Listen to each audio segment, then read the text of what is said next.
বিসমিল্লাহির রহমানির রহিম। আসসালামু আলাইকুম। ওয়েলকাম টু ইউনিক সাজি অ্যানাদার ব্লগ। আজকে আমি হঠাৎ করেই ব্রেকফাস্টে গেলাম ব্রাঞ্চে আমার হাসব্যান্ডের সাথে। ভাবলাম যে অনেক দিন ব্রেকফাস্টে যাওয়া হয় না। আর ব্রেকফাস্ট করে সেফুরা হচ্ছে খুব কাছে ছিল। তো ভাবলাম যে সেফুরাতে একটু ডু মারি। আর সেফোরাতে গিয়ে আমার মোস্টলি একটা জিনিস কেনার জন্য গেছিলাম আর কিনে আনলাম ৩টা জিনিস। তো আ এখন যেটা দেখাচ্ছি সেটা হচ্ছে গিভেনচির একটা নতুন হাইলাইটার এবং হাইলাইট প্লাস প্রেস পাউডার এবং এইটা আসলে মিডিয়াম কালার কিনছি। কারণ হচ্ছে এখন সামার, আমার স্কিনটা ভালোই ট্যান হচ্ছে। সো ভাবলাম যে আমি একটু মিডিয়াম কালারটা ব্যবহার করি। নরমালি আমি অলওয়েজ ফেয়ার কালারটা ইউজ করি। সো আমার আগেই ফেসে শার্লেট টিলবারির ওয়ার্ম ফাউন্ডেশনটা ছিল, যেটা আমি সকালে দিয়ে বের হয়েছিলাম।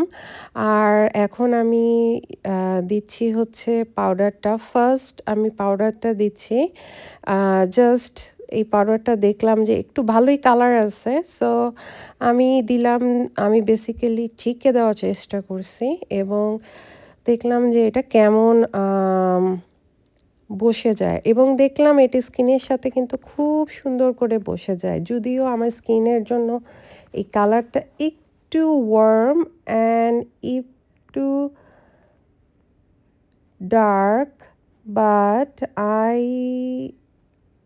I just love to try the new product Givenchy. এটা হচ্ছে নতুন প্রোডাক্ট যেটা এর আগে কখনো ট্রাই করিনি। সো আমি আমার ব্রুটা একটু ঠিক করে রাখলাম। Just this is a normal regular blush and ব্রাশটা দিয়ে জাস্ট ব্রুটা ঠিক করলাম। ব্রুর জন্য আমি একটা নতুন প্রোডাক্টও কিনছি ফ্রম সেফোরা এবং সেটা আমি দেখাবো ইনশাল্লাহ। সো এই যে শার্লেট টিলবারির যে প্রোডাক্টটা জন্য আমি গেছিলাম, এটা হচ্ছে মানে magic vanish eraser. Like it's just magic.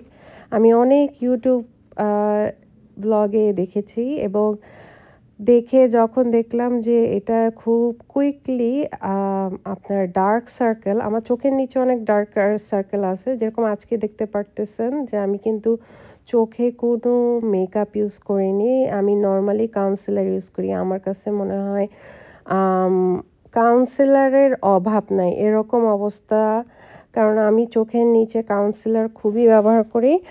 আর সবচেয়ে বেস্ট কনসিলার লাগছে হচ্ছে লেডি গাগার যে কনসিলারটা, এবং সেটার জন্য আমি এটা ট্রাই করি শার্লেট টিলবারির এই ম্যাজিক ইরেজারটা। ম্যাজিক এই ভ্যানিশ ইরেজার যেটা আমি শুনেছি সেটা হচ্ছে চোখে দিলেই চোখের সাথে খুব সুন্দর মিশে যায়। সো আমি এই কালারটা যেটা কিনেছি সেটা হচ্ছে ফেয়ার, এবং নর্মালি কিন্তু আমি ফেয়ার কালারই সব ইউজ করি এবং এটা কিন্তু আমার চোখের নিচটা কিন্তু পুরোটাই চলে গেছে। মানে দেখেই বোঝা যাচ্ছে যে আমার আগে চোখের নিচ কালোটা বোঝা যাচ্ছিল আর এখন টোটালি বোঝা যাচ্ছে না। তারপর হচ্ছে এই যে আহ, আমার নতুন গ্লো রেসিপির এই সিরামটা, এটাও আমি অনেক ইউটিউবে দেখেছি এবং দেখে মনে হইলো যে লেটস ট্রাই ইট। সো ভাবলাম ট্রাই করি, এবং এইটা হচ্ছে একটা টোটালি সিরাম এবং এটা গ্লো দেয়। সো আমি বেসিক্যালি নাকে, চিকবোনে এবং ঠোঁটের নিচে দিয়ে রাখি। আর যা আছে তা আমি মোস্ট লাইকলি আমার হাতে দিয়ে দিব। আমি পুরা গালে, পুরা মুখে এখন ইউজ করব না, কারণ এটা আসলে মেকআপের আগে দিতে হয় যতটুক আমার শেখা। Any kind of glowing product আপনি মুখে সবসময় ফাউন্ডেশনের আগে দিলে এটা ফাউন্ডেশনের সাথে পুরাটা মুখে যায়। সো এই হইল আমার পুরা মেকআপ। আর আমার কাছে মনে হচ্ছে যে আমার গিভেনচির যে পাউডারটা একটু ডার্কার শেড করে ফেলছে আমার চেহারাটা, but it's fine because you know আমার মোস্ট পাউডার হচ্ছে লাইটার প্রোডাক্ট একটা ডার্কার থাকলে ভালোই লাগে। এটা একদম ন্যাচারাল, মনে হচ্ছে আমি কোনো মেকআপ